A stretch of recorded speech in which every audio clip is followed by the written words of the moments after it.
ಕೈ ಬಿಡೇನು, ಕೈ ಬಿಡೇನು, ಆ ಮಾತು ಹೇಳಿದ ತಾ ಹೇಳಿದ ನಲ್ಲವೇ.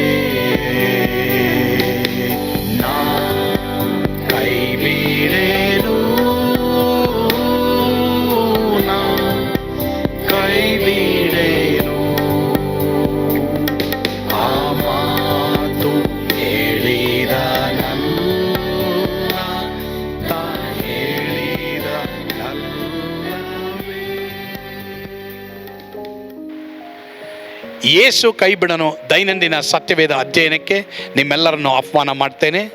ಈ ದಿನವೂ ಸಹ, ಈ ದಿನಗಳಲ್ಲಿಯೂ ಸಹ ನಾವು ಪಾಪ ಪ್ರವೇಶಿಸುವಂಥ 5 ಬಾಗಿಲುಗಳ ಕುರಿತು ಕಲಿತಾ ಇದ್ದೇವೆ.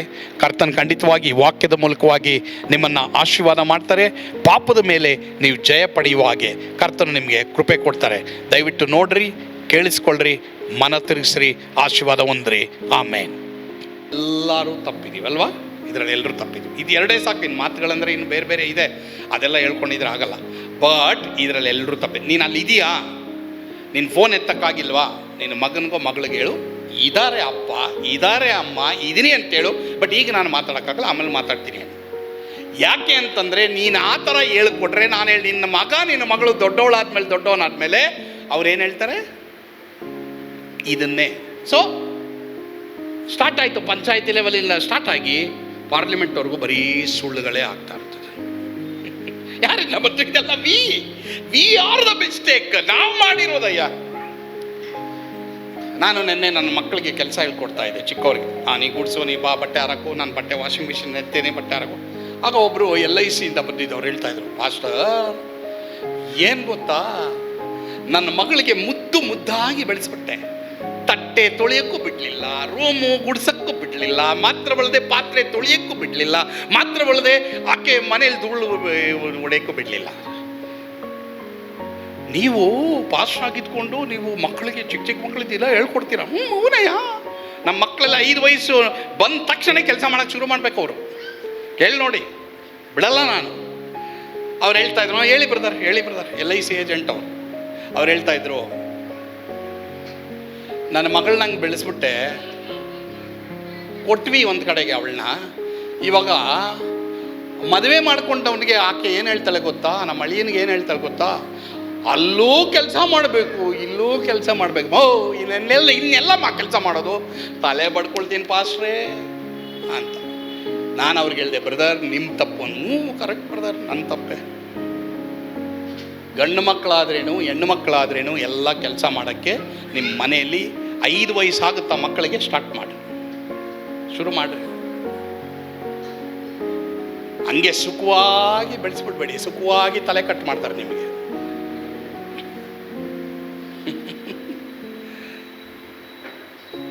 ಬೇಜಾರು ಮಾಡ್ಕೋಬೇಡಿ. ಬೈಬಲಲ್ಲಿ ಏನು ಬರ್ತಿದೆ ಗೊತ್ತಾ? It's a biblical principle. ಕೆಲಸ ಮಾಡಲೊಲ್ಲದವನು ಏನು ಮಾಡಬಾರ್ದು? ಊಟ ಮಾಡಬಾರ್ದು. ಯಾರ ಬೈಬಲ್ ಬರ್ದಿರೋದು? ನನ್ನ ಬೈಬಲ್, ನಿನ್ನ ಬೈಬಲ್ ಬರ್ದಿರೋದು ಅಲ್ವಮ್ಮ? ಕೆಲಸ ಮಾಡಲೊಲ್ಲದವನು ಊಟ ಮಾಡಬಾರ್ದು. ಮುಂದೆ ಕುಂತಿರುವಂಥ VIP ಅಲ್ವಮ್ಮ? ಮಕ್ಕಳು, ನಾನು ಏನು ಗೊತ್ತಾ, ನಾನು ಯಾವ ಮೀಡಿಯಮಲ್ಲಿ ಓದ್ತಾ ಇದ್ದೀನಿ ಗೊತ್ತಾ? ಇಂಗ್ಲೀಷ್ ಮೀಡಿಯಮಲ್ಲಿ ಓದ್ತಾ ಇರೋದು. ಏನೋ ನನಗೋಗ ನಾನೇ ತೊಳಿಬೇಕಾ, ತಟ್ಟೆ ತೊಳಿಬೇಕಾ, ರೂಮೇನು ಗುಡಿಸ್ಬೇಕಾ, ಏನ್ ಮಾట్లాಡೇದಿ? ಎಲ್ಲರೂ ಗಮನ ಇಡಿ ಪ್ರಿಯ ದೇವ್ರ ಮಕ್ಕಳೇ. ನೀ ಕೆಲಸ ಮಾಡು, ನೀನ್ ಆರೋಗ್ಯವಾಗಿರ್ತೀಯ. ಸೊ ಮಾತುಗಳು, ಎರಡನೇದಾಗಿ ಮಾತುಗಳು, it's very very very very important. ಎಷ್ಟೋ ಜನ ಈ ಮಾತುಗಳಲ್ಲಿ ತಪ್ಪಿಯೋದು. ಮಾತಾಳಿಗೆ ಪಾಪ ತಪ್ಪದು. ಏನು ಮಾತಾಳಿಗೆ ಪಾಪ ತಪ್ಪದು. ಏನು ಫೋನ್ ಮಾಡಿದೆ? సుమ్మనే ఊరికే ఫోన్ చేసిన, ఊరికేనా పొరకే వస్తుంది. ఊరికే ఫోన్ చేయొద్దు. ఏమైనా ఉంటే ఫోన్ చెయ్యి. ನಿನ್ನ ಮಾತುಗಳಿಂದಲೇ ನೀನು ಅಪರಾಧಿ ಎಂದು, ನಿನ್ನ ಮಾತುಗಳಿಂದಲೇ ನೀನು ನಿರಪರಾಧಿ ಎಂದು ಅನಿಸಿಕೊಳ್ಳುವಿ, ತೀರ್ಪು ಹೊಂದಿದೆ ಅಂತ ಯೇಸು ಸ್ವಾಮಿ ಮತ್ತಾಯನ ಬರೆದ ಸುವಾರ್ತೆ 12ನೇ ಅಧ್ಯಾಯದಲ್ಲಿ ಹೇಳಿದ್ದಾರೆ. ಪ್ರಿಯರೇ, so come on listen very carefully. ಇವತ್ತು ಆ ಕಡೆಯಿಂದ ಈ ಕಡೆವರೆಗೂ, ಈ ಕಡೆಯಿಂದ ಆ ಕಡೆವರೆಗೂ, ನನ್ನಿಂದ ಅಲ್ಲಿವರೆಗೂ, ಅಲ್ಲಿಂದ ಇಲ್ಲಿವರೆಗೂ ನಾವೆಲ್ಲರೂ ಮಾತಿನಲ್ಲಿ ತಪ್ಪಿದ್ದೀವಿ. ಬಟ್ ದೇವರು ಆಸೆ ಪಡ್ತಾ ಇರೋದು, ಮಗನೇ ಮಗಳೇ, ನಾನು ನೀನು ದೇವ ಮಕ್ಕಳಾದಮೇಲೆ ಮಾತುಗಳಲ್ಲಿ ಸರಿಯಾಗಬೇಕು. ಪವಿತ್ರಾತ್ಮ ಫಸ್ಟ್ ಎಲ್ಲಿ ಬಂದಿದ್ದು ಗೊತ್ತಾ? ನಾಲಿಗೆ ಮೇಲೆ. ಎಲ್ಲಿ ಬಂದಿದ್ದು? ನಾಲಿಗೆ ಮೇಲೆ ಬಂದಿತ್ತು. ಹೀಗಾಗಿ ಇವತ್ತು ನಾನು ನೀನು ಮಾತನ್ನು ಸರಿಪಡಿಸ್ಕೊಳ್ಳೋಣ. ದೇವ್ರಿಗೆ ಹೇಳೋಣ, ಸ್ವಾಮಿ ನನ್ನ ನಾಲ್ಗೆ ಬಿಗಿ ಹಿಡಿಯೋಕ್ಕಾಗ್ತಾ ಇಲ್ಲ ದೇವರೇ, ನನಗೆ ನೀನು ಸರಿಪಡಿಸೋ ದೇವರೇ, ನನ್ನ ಸಹಾಯ ಮಾಡು, ನನ್ನ ಕೈನಲ್ಲಿ ಆಗ್ತಾ ಇಲ್ಲ ದೇವರೇ ಎಂಬುದಾಗಿ ನೀವು ಕೇಳ್ರಿ. ಏನಾದರೂ ಸಮಸ್ಯೆ ಇದೆಯಾ? ಪ್ರಿಯ ದೇವರ ಮಕ್ಕಳೇ, ನಿಂತ್ಕೊಂಡು ಮಾತಾಡ್ರಿ, ಎದುರಿಗೆ ಮಾತಾಡ್ರಿ, ನೇರವಾಗಿ ಪ್ರೀತಿಯಿಂದ ಮಾತಾಡ್ರಿ, ಸರಿಪಡಿಸ್ಕೊಳ್ರಿ. It's very very important. It starts from family and it's start from here. ನಾನು ಹೇಳ, ಇಲ್ಲಿ ಎಷ್ಟೋ ಜನ ನೀವು ಒಬ್ರಿಗೊಬ್ರು ಮಾತಾಡ್ತಾ ಇಲ್ಲ, ಬಟ್ ಕರ್ತನ ಭೋಜನದಲ್ಲಿ ಪಾಲ್ಗೊಳ್ತಾ ಇದ್ದೀರಾ. ರಾಂಗ್. ಗಂಡ ಹೆಂಡತಿ ಹತ್ರ ಮಾತಾಡ್ತಾ ಇಲ್ಲ, ಹೆಂಡತಿ ಗಂಡನ ಹತ್ರ ಮಾತಾಡ್ತಾ ಇಲ್ಲ, ಮಕ್ಕಳು ತಂದೆ ತಾಯಿಗಳ ಹತ್ರ ಮಾತಾಡ್ತಾ ಇಲ್ಲ, ತಂದೆ ತಾಯಿಗಳು ಮಕ್ಕಳ ಹತ್ರ ಮಾತಾಡ್ತಾ ಇಲ್ಲ. ಮಾತ್ರವಲ್ಲದೆ ಎಷ್ಟೋ ಜನ ವಿಶ್ವಾಸಿಗಳ ಹತ್ರ ಮಾತಾಡ್ತಾ ಇಲ್ಲ. ಮುಖ ನೋಡಿದ್ರೆ ಹಿಂಗೆ ತಿರ್ಸ್ಕೊಳ್ತೀರಾ. ರಾಂಗ್. Y wrong? ಸುಮ್ಮನೆ ಯಾಕೆ ಕರ್ತನ ಭೋಜನದಲ್ಲಿ ಪಾಲ್ಗೊಳ್ದೇನೆ ಬೆಟ್ರು ನೀವು. ಯಾಕಂದ್ರೆ ಎಲ್ಲರೂ ಪಾಪಿಗಳು ತಾನೆ, ಎಲ್ಲರೂ ತಪ್ಪಿದ್ದೀವಿ ತಾನೆ.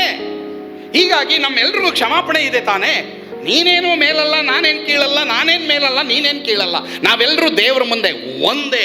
ಅದಕ್ಕೆ ಬೈಬಲಲ್ಲಿ ಬರ್ತಿರೋದು, ಎಲ್ಲ ಮನುಷ್ಯರು ಅವ್ರ ಮುಂದೆ ಸುಳ್ಳುಗಾರರು, ಅವರೊಬ್ಬರೇ ಸತ್ಯವಂತರು. ಹೀಗಾಗಿ ಪ್ರಿಯ ದೇವ್ರ ಮಕ್ಕಳೇ, ಸರಿ ದೇವರೇ, ನಾನು ತಪ್ಪುಟ್ಟೆ ದೇವರೇ, ನನ್ನ ಕ್ಷಮಿಸಿ. ಇವತ್ತು ನಿನ್ನ ಕ್ಷಮಿಸ್ತಾರೆ. ನಾನು ನಂಬ್ತೀನಿ ಪ್ರಿಯರೇ, ಈ ಒಂದು ವಾಕ್ಯದ ಮೂಲಕ ನೀವು ಆಶೀರ್ವದಿಸಲ್ಪಟ್ಟಿದ್ದೀರಿ. ಪಾಪಕ್ಕೆ ಪಶ್ಚಾತ್ತಾಪ ಪಟ್ಟಿರಿ ಎಂಬುದಾಗಿ. ಯಾಕಂದರೆ ಪಾಪ ಅನ್ನೋದು ನಮ್ಮನ್ನು ನರಕಕ್ಕೆ ಕರ್ಕೊಂಡು ಹೋಗ್ತದೆ ಪ್ರಿಯರೇ. ಆದರೆ ಅದಕ್ಕೆ ಪಶ್ಚಾತ್ತಾಪ ಪಟ್ಟು ಅದನ್ನು ಬಿಟ್ಟುಬಿಡುವಾಗ ಖಂಡಿತವಾಗಿ ಯೇಸು ಸ್ವಾಮಿ ನಮ್ಮ ಸಕಲ ಅನೀತಿಯನ್ನು ಪರಿಹರಿಸಿ ನಮ್ಮನ್ನು ಶುದ್ಧಿ ಮಾಡಿ ನಾವು ಮುಂದಿನ ದಿನಗಳಲ್ಲಿ ಪಾಪದ ಮೇಲೆ ಜಯ ಪಡೆಯುವಾಗೆ ಆತ ನಿಮಗೆ ಕೃಪೆ ಕೊಡ್ತಾರೆ. ಒಂದು ವೇಳೆ ಪಾಪದಲ್ಲಿ ಬಿದ್ದು ಹೋಗಿ ಅದರಲ್ಲಿ ಜಯ ಪಡೆಯೋಕ್ಕೆ ಆಗದೇ ಇರುವಂಥ ಯಾರೇ ಇರ್ಬೋದು, ಈಗ ನೀವು ನನ್ನೊಂದಿಗೆ ಪ್ರಾರ್ಥನೆ ಮಾಡಿ ಕರ್ತನ ಖಂಡಿತವಾಗಿ ನಿಮ್ಮನ್ನು ಆಶೀರ್ವಾದ ಮಾಡ್ತಾರೆ. ಪ್ರಾರ್ಥಿಸೋಣವಾ? ಪರಮ ಪ್ರೀತಿಯುಳ್ಳ ತಂದೆಯಾದ ದೇವರೇ, ಇವತ್ತು ಯಾರ್ಯಾರು ಹೌದು ನಾನು ಪಾಪ ಮಾಡಿ ನಾನು ಬಿದ್ದು ಹೋಗಿದ್ದೇನೆ, ನನಗೆ ಬಿಡುಗಡೆ ಆಗ್ತಾ ಇಲ್ಲ ಎಂಬುದಾಗಿ ಯಾರ್ಯಾರು ಪರಿತಪಿಸಿ ನಾನು ಬೇಡ್ತಾ ಇದ್ದಾರೋ, ಹೌದಪ್ಪ, ನಿನ್ನ ವಾಕ್ಯದಲ್ಲಿ ಬರೆದಿದೆ, ನಾವು ನಮ್ಮ ಪಾಪಗಳನ್ನು ಒಪ್ಪಿಕೊಂಡು ಅರಿಕೆ ಮಾಡಿದರೆ ನೀವು ನಂಬಿಗಸ್ತನು ನೀತಿವಂತನೂ ಆಗಿರುವುದರಿಂದ ಸಕಲ ಅನೀತಿಯನ್ನು ಪರಿಹರಿಸಿ ನಮ್ಮನ್ನು ಶುದ್ಧಿ ಮಾಡ್ತೀನಿ ಎಂಬುದಾಗಿ. ಅದೇ ರೀತಿ ನಿನ್ನ ಮಕ್ಕಳೆಲ್ಲರನ್ನು ಶುದ್ಧಿ ಮಾಡಪ್ಪ. ಸ್ತುತಿ, ಘನ, ಮಾನ, ಮಹಿಮೆ ನೀವೊಬ್ಬರೇ ಹೊಂದಿಕೊಳ್ಳ್ರಿ ಸ್ವಾಮಿ. ಯೇಸುವಿನ ಹೆಸರಿನಲ್ಲಿ ಪ್ರಾರ್ಥಿಸ್ತೇವೆ ದೇವರೇ, ಆಮೇನ್. God bless you. ಸ್ವರ್ಗದ ಆನಂದ ನಿಮ್ಮೆಲ್ಲರನ್ನು ತುಂಬಿ ತುಳುಕಲಿ. ಆಮೇನ್.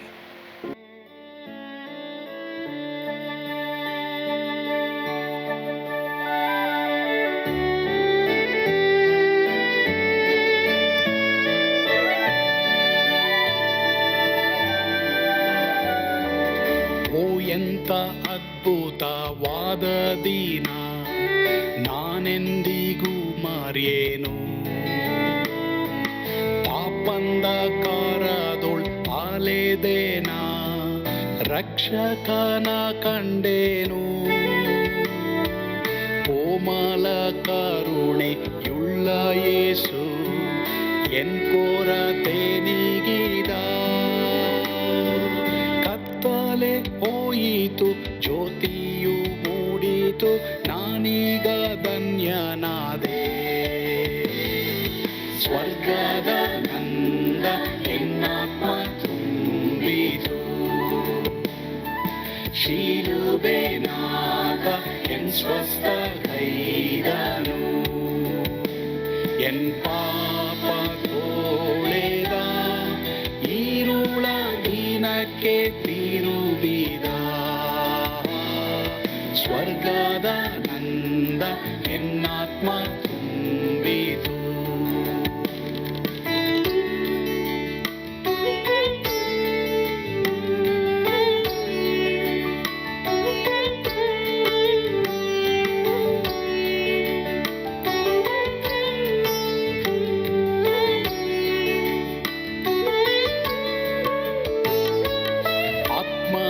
ನೂತನ ಜನ್ಮದಿಂದ ದೇವಪುತ್ರನಾದೇನು.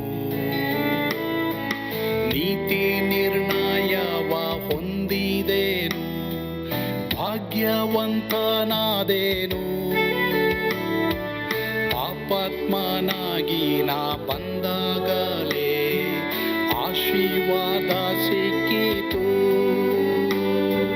ಕೃಪೆಯ ಮೂಲವೇ ರಕ್ಷಣೆ ಹೊಂದಿದೆ, ಸುನಾಮ ಕೊಂಡಾಡುವೆ. ಸ್ವರ್ಗದ ನಂದ ಎನ್ನಾತ್ಮ ತುಂಬಿತು, ಶಿಲುಬೆನಾದ ಎನ್ ಸ್ವಸ್ಥಗೈದನು. ಎನ್ ಪಾಪ ತೋಳೆದ ಈರುಳ ದಿನಕ್ಕೆ ತಿರುಗಿದ. ಸ್ವರ್ಗದ ನಂದ ಎನ್ನಾತ್ಮ ತುಂಬಿತು.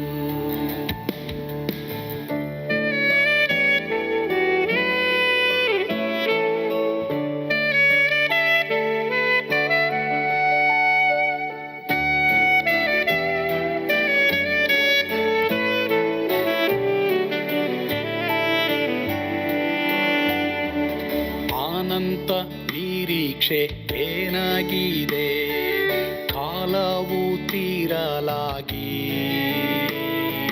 ಸ್ವರ್ಗದ ಭವ್ಯ ಪೀಡಾರದಲ್ಲಿ ನಿತ್ಯವಾಗಿ ಇರುವೆ. ಶಿಲುಬೆ ನನಗೆ ಆಶ್ರಯವೇ, ನಂಬಿಕೆಗಾಧಾರವೇ.